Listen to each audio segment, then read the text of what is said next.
আজকে বিকালবেলা বেরিয়ে পড়েছিলাম বাবুকে নিয়ে, একেবারে একদম অন্য রাস্তা দিয়ে বেরিয়ে পড়েছি, যে রাস্তাটা আমার একদম জানা নয়। সেই রাস্তা দিয়ে সোজা চলে যাবো। অ্যাকচুয়ালি আমাদের দরকার ছিল প্রথমে ইকো পার্কের 4 নম্বর গেটের কাছে, তাই অন্য একটা রাস্তা দিয়ে আসতে হলো। প্রথমেই চলে যাব ওকে ডান্স ক্লাসে দিতে, ওকে ওখানে ডান্স ক্লাসে ছেড়ে দিয়ে আমরা আবার রিটার্ন দোকান চলে যাব।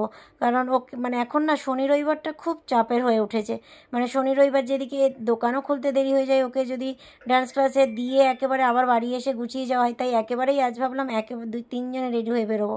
ওকে ডান্স ক্লাসে ছেড়ে দিয়ে আমরা দোকান পৌঁছে যাবো। আমি এখন দোকান পৌঁছে গিয়ে চায়ের জন্য দুধটা বসিয়ে, দুধটা ফোটার পরে দেখেছো কত রকমের মশলা পড়েছে সেই দুধের চা। তোমরাই ভেবে দেখো সেই চাটা কেমন স্বাদে। তার জন্য তো আমার দোকানে আসতে লাগবে, তাই না? দুধ থেকে দেখলে হবে, এখানে এসে খেয়ে যাও। এলাচি টি, গোলাপ খাস টি, নানা রকমের চা আমার দোকানে পাওয়া যায়, একবার এসে খেয়ে যেতে পারো। অবশ্যই বলবো, আমি মুখে বলবো তোমরা বিশ্বাস করবে সেটা নয়, তোমরা খেয়ে দেখে বিশ্বাস করো। তো যাই হোক, এই চাটা আমার বানাতে বানাতে এদিকে রেডি হচ্ছে গন্ধরাজ চিকেন পকোড়া। তার সাথে খালি গন্ধরাজ চিকেন পকোড়া রেডি হচ্ছে তা বলবো না, সব রকমের পকোড়া রেডি হয়ে গেছে। তার সাথে ক্রিস্পি চিকেনটাও পাশের কড়াই রেডি হচ্ছে। দুটো গ্যাসে দুটো পকোড়া আলাদা আলাদা টাইপসের রেডি হচ্ছে। খালি গন্ধরাজ চিকেন পকোড়া, ক্রিস্পি চিকেন আমার দোকানে পাওয়া যায় এটা ভেবো না। Chicken cutlet, fish cutlet, diamond fish fry, fish finger, ঠিক আছে, প্রন বাটার ফ্রাই, অনেক রকম আইটেম পাওয়া যায়। তার জন্য কি করতে হবে, সোজা চলে আসতে হবে পেঁচার মোড় থেকে সোয়ানকোটের সামনে আমার দোকানে। খেতে হলে অবশ্যই, ঘুরতে হলে নয় কিন্তু, ঘুরতে হলে ইকো পার্কে যেতে হবে, আর খেতে হলে সোয়ানকোটের সামনে খেতে আসতে হবে।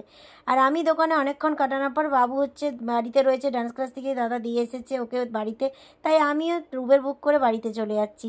ভাই বরমশাই রয়েছে একাই দোকানে, ও দোকানটা সামনে নেবে, আমি এখন ইকো পার্কের সামনে দিয়ে ক্রস করলাম। এই কথা বলতে কি জানো, সারাদিন এতটা কাজের চাপে থাকা হয় আর ভিডিওটা আমি সেভাবে করে উঠতে পারি না। যতটা করে উঠতে পারি সেটাই তোমাদের সাথে শেয়ার করি। কিছু মনে না করে অবশ্যই এইটুকুই যতটা পারি শেয়ার করি, সেটুকুই দেখে নিও।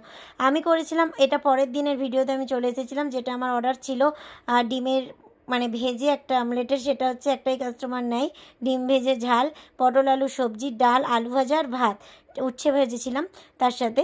এখন আমি সেটা প্যাক করে নিয়ে সোজা চলে যাচ্ছি দোকানের দিকে, কারণ ওটা ম্যাডামকে ডেলিভারি করে দিয়ে আমার দুটো মেনটেনেন্স আছে গাছে, সেই দুটো মেনটেনেন্স করে বাড়ি ফিরবো।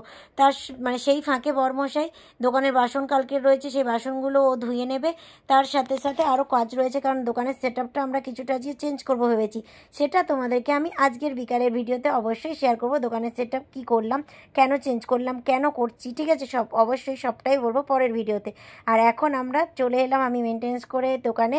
আর সত্যি কথা বলতে আমার সকালে যেমন গাছে জল দিতেও ভালো লাগে, তেমন কিন্তু বিকালের দোকানটাও আমার ইন্টারেস্ট। খাবারের দোকান, বিশ্বাস করো এই দুটোই কিন্তু আমার খুব ভালোবাসার জিনিস। খালি কাজ বলে কাজ করি তা নয়, দুটোই ভালোবাসার জিনিস, ভালোবেসে করি, ঠিক আছে।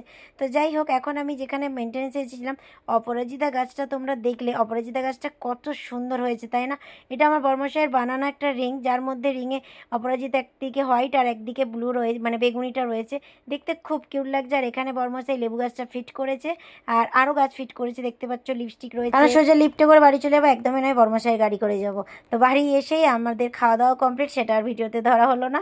এখন আমি খাওয়া দাওয়া সেরেই তাড়াতাড়ি করে মেয়ের টিফিনটা রেডি রাখছি, কারণ স্কুল থেকে এসে আর ভাত খেতে চাইবে না, তাই ওর জন্য চটজলদি যেটা বানানো যায় গোলা রুটি, যেটা ডিম আর আটা দিয়ে বানিয়ে নিচ্ছি। ময়দা দিয়ে খেতে চাই, কিন্তু ও আজকে নেই বলে আমি আটা দিয়ে গুলিয়ে রাখছি, কারণ ময়দাটা এতটাও খাওয়াটা ভালো নয়, তার জন্য আমি আটা ওর জন্য ইউজ করছি, ঠিক আছে।